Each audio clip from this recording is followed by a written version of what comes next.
Hello అండి, నా friends ఎప్పుడు అడుగుతూ ఉంటారు. నేను సాబ్దానా కిచిడి చేస్తే సాబ్దానా చేస్తే చాలా పొడి పొడిగా అవుతుంది, మేము చేస్తే ముద్ద ముద్దగా అవుతుంది ఎలా అని చాలామంది అడుగుతుంటారు.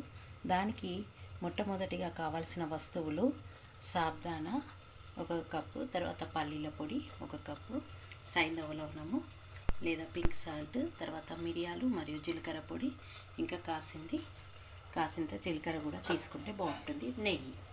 అయితే ముందుగా మనం సాబ్దానా ఎలా నానబెట్టుకోవాలో తెలుసుకోవాలండి. ఈ సాబ్దానా నానబెట్టడంలోనే ఉంటుంది కదా.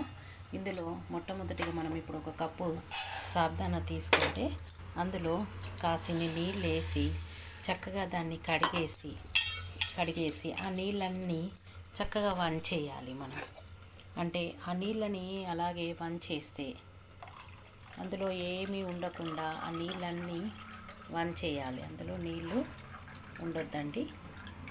సాబ్దానా నీళ్ళని మొత్తము వంచేసి ఇలా చూడండి. ఇప్పుడు ఇందులో నీళ్ళు ఏమీ లేవు. ఇప్పుడు దీని మీద చక్కగా మూత పెట్టి ఉంచేయాలి. ఇలా 4 గంటలు దాన్ని నాననియాలి. అలా 4 గంటలు లేదా మొత్తము నైట్ అంతా నానితే సాబ్దానా ఇలా అవుతుందండి. చక్కగా పొడి పొడిగా అవుతుంది. దీంట్లో ఇప్పుడు మనం చేసి పెట్టుకున్న ఈ పల్లీల పొడిని మొదటగా చక్కగా కలపాలి. పల్లీల పొడిని కలిపిన తర్వాత దీంట్లో 1 స్పూన్ లేదా 2 స్పూన్ల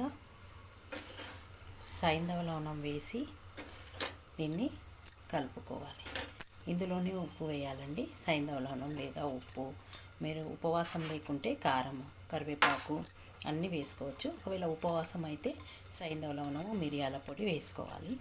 తర్వాత మనము ఒక ప్యాన్ పెట్టుకొని ప్యాన్లో ఆలు, తర్వాత పచ్చిమిర్చి ఇవన్నీ వేసి వేయించుకోవాలి. చక్కగా వేయించుకున్న తర్వాత అందులో పోనీలోనే కాసింత జీలకర్ర కూడా వేసుకోవచ్చు. నెయ్యిలో కూడా చేసుకోవచ్చు, లేదా మనము నూనెలో కూడా చేసుకోవచ్చు. ఇప్పుడు మనం ఈ కలిపిన సాబ్దానాను మనకి ఎంత అవసరం అయితే అంత ఈ సాబ్దానాను ఇందులో వేసి చక్కగా కలుపుకుంటూ ఇలా కలపాలి. ఇందులో నీళ్లు కానీ పెరుగు కానీ ముందుగా ఏమీ వేయొద్దు. ఈ సాబ్దానా నీళ్ళను పీల్చుకొని ఉంటుంది కాబట్టి, ఆల్రెడీ మనం నీళ్ళలో నానబెట్టాం కాబట్టి అది చక్కగా అవుతుందండి. ఇప్పుడు కాసేపు దాన్ని అలా మూత పెట్టేసి ఉంచాలి. ఉంచిన తర్వాత ఒక 5 మినిట్స్ మూత తీసి 5 మినిట్స్ తర్వాత మూత తీసి అందులో నిమ్మకాయ రసం లేదా ఇంకేదైనా వేసి కలుపుకొని పల్లీల చట్నీతో కానీ పెరుగుతో కానీ తినేయచ్చు. ఇది చాలా మంచి ప్రోటీన్ ఫుడ్, చాలా హెల్దీ ఫుడ్. ఉపవాసం ఉన్నవాళ్ళు ఇది తింటే వాళ్ళకు శక్తి రీలోడ్ అవుతుంది. లోడింగ్ శక్తి, మంచి శక్తి వస్తుంది.